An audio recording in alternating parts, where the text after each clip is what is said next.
Kiitos. Hyvää iltaa, hyvät katsojat, ja hyvää itsenäisyyspäivää. Tervetuloa presidentin linnaan ja tänne valtiosalin parvelle.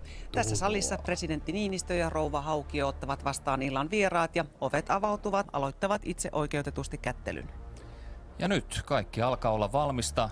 Kutsuvieraat edustavat siis eri tavoin Suomen taiteilijoita. Kyllä mä tiedän. Musiikkia ja edessä on hieno ilta ja haastatteluja, juhlatunnelmaa. Hyvää itsenäisyyspäivää. Mitäköhän lennokoiralle kuuluu? Jenni, paikka! Perinteiseen tapaan linnaan on kutsuttu myös useita sotiemme veteraaneja ja Lottia. Von Bögelstam on tulossa. Sipilä. Virtanen. Nyt se kännykkä pois, Marko. Jumalauta, sun pitäisi suojella minua. Tästä alkaa tasavallan presidentin itsenäisyyspäivän juhlavastaanotto. Nyt vähän mindfulnessia peliin. Useimmiten mä en muista tästä yhtään mitään. Ajattelen koko ajan eilisen TV-ohjelmia. Valtiosalin parvella kaartin soittokunta on jo valmiina aloittamaan kättelyn.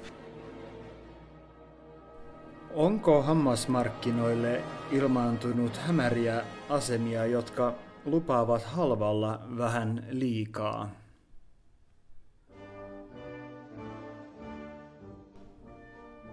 Von Bögelstam? Virtanen? Ei ainakaan Robin. Hyvää itsenäisyyspäivää, veteraani. Kiitos paljon. Ai. Olisi kyllä voinut laittaa frakin päälle. Runsaasti mitaleita kuitenkin, toisin kuin vaimolla. Ukolla on jotain sanottavaa. Kun ei koskaan tavannut ketään, niin sen asian kanssa on silti yksin. Ainoa ihminen maailmassa, joka on tämmöinen omituinen friikki. Justiin noin. Mä tiesin, mikä minä oon, ja tiesin noin yleisellä tasolla. Tämä vanhus ei ole kyllä pessy hampaat tänään. Hikinen käsi. Yök. Hyvä. Suora eteenpäin noin. No tossahan vasta pirteä kärpäsienihattu. Hyvä, oikea suunta. Yes. Ja avekkina. Herra presidentti. Mikä? Tonttu. Muualla maailmassa. Jenni, kuulitko? Niin, kyllä vaan. Näin. Robin. Tulevaisuuden toivo. Hän on eräänlainen oraakkeli.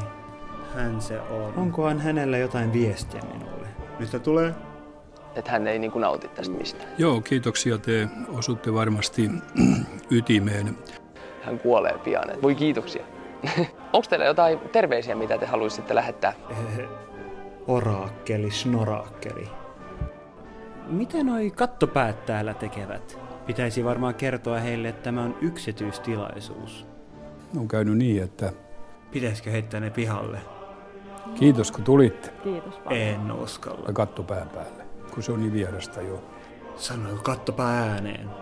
Te olette kovin tervetulleita. Tulkaa vaan. Tämähän taitaa olla Iorvok. You got to decide.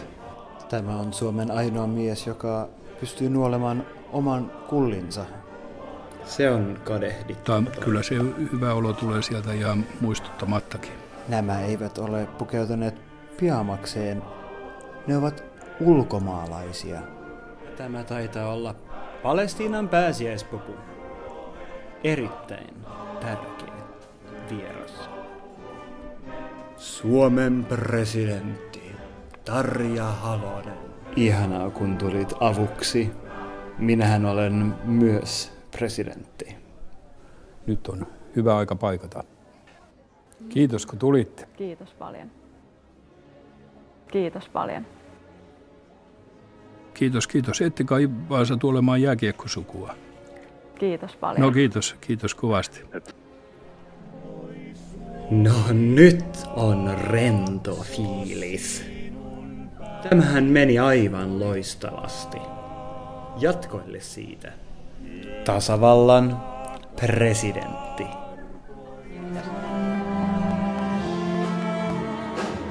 Lähetyksemme täältä Presidentinlinnasta alkaa vähitellen kääntyä lopuilleen. Juhlat jatkuvat täällä vielä hetken aikaa ja ennen kaikkea ne jatkuvat tuolla linnan jatkoilla. Suora lähetys hotellikämpistä alkaa heti tämän lähetyksen jälkeen.